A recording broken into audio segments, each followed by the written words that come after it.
둘째 천사가 음행으로 말미암아 진노의 포도주를 먹이던 큰 성 바벨론이 무너졌도다라고 외쳤는데, 바벨론은 한때 유대를 멸망시켰던 강성한 나라였고, 계시록이 써진 당시에는 이미 오래전에 멸망당해 사라져버린 고대 국가인데, 뜬금없이 바벨론을 언급한 건 무슨 특별한 뜻이 있어서일까요?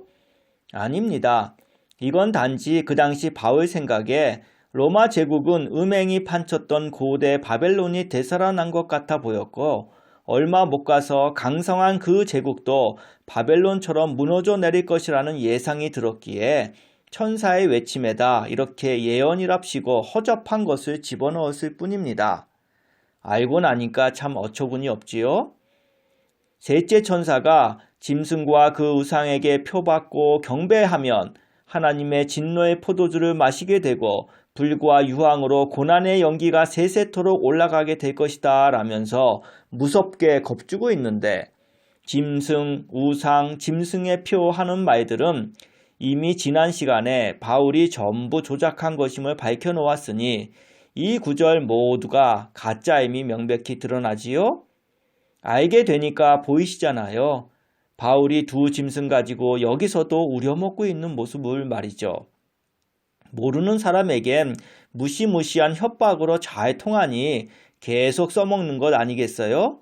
실상 온통 사기치는 거짓말들 뿐인데, 이런 거짓 내용 믿고 애꿎은 목숨까지 바친다면 얼마나 끔찍할까요? 바울은 12절에서 성도들의 인내가 여기 있다라면서 인내와 순교를 요구하며 끔찍함 속으로 몰아붙입니다. 자기 자신은 단 1도 모르는 계명까지 운운하면서 자신이 조작한 사기 캐릭터 신의 아들 예수에 대한 믿음을 지키라고 말이죠. 바울 말 잘 듣고 참다가 결국 순교까지 하게 되면 큰 보상이 뒤따를까요? 보상은커녕 제단 아래로 직행하는 허망한 개죽음만 당할 뿐입니다.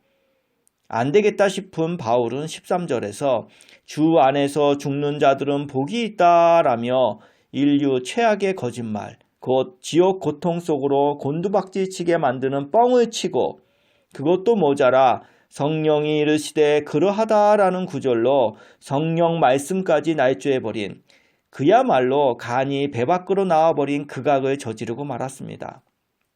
실제 예수 믿고 죽은 자들 모두는 제단 아래 처박혀 고통당하고 있고, 실제 그런 성령 말씀은 전혀 없었다는 사실, 이렇게 존재하지도 않는 수없는 거짓말들을 지어냄으로써 결국 자신 스스로도 심판받아 지옥 고통 속에 뒹굴고 다른 사람들까지도 고스란히 지옥 구덩이로 처박아버린 바울의 악행에 대해 탄핵함이 마땅하지 않을까요?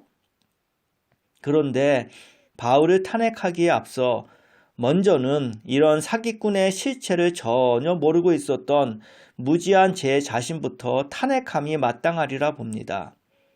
모르는 것이 악이고 악은 반드시 고통이 뒤따르기에 알아야 근본적으로 고통에서 벗어날 수 있다 하신 말씀 앞에 저의 인생을 비추어 보니 부끄럽기 그지없으니까요. 근본적으로 창조주 신을 몰랐습니다.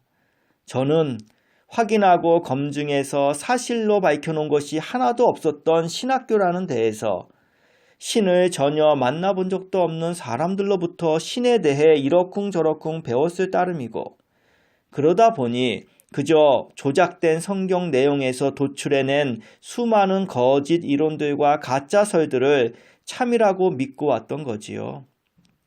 그런데 진짜는 그 어디에도 없었습니다. 제가 아무것도 모르고 있었다는 그 사실조차도 저는 모르고 있었는데 말 다한 것 아니겠습니까?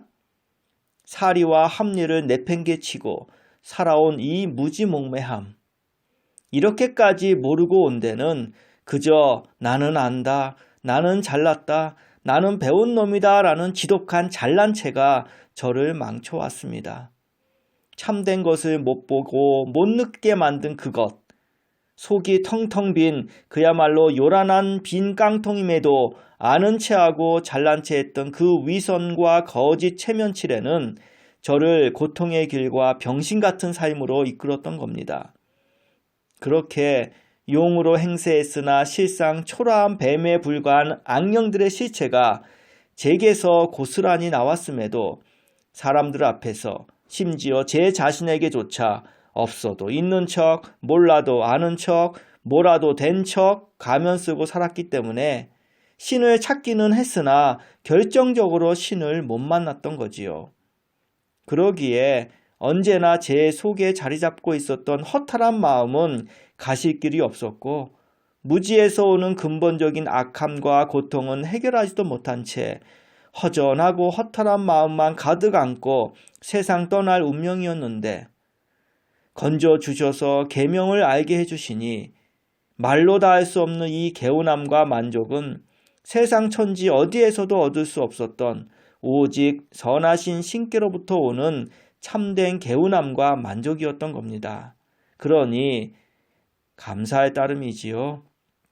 다음 시간엔 계시록 14장 끝부분 본문을 살펴보겠습니다.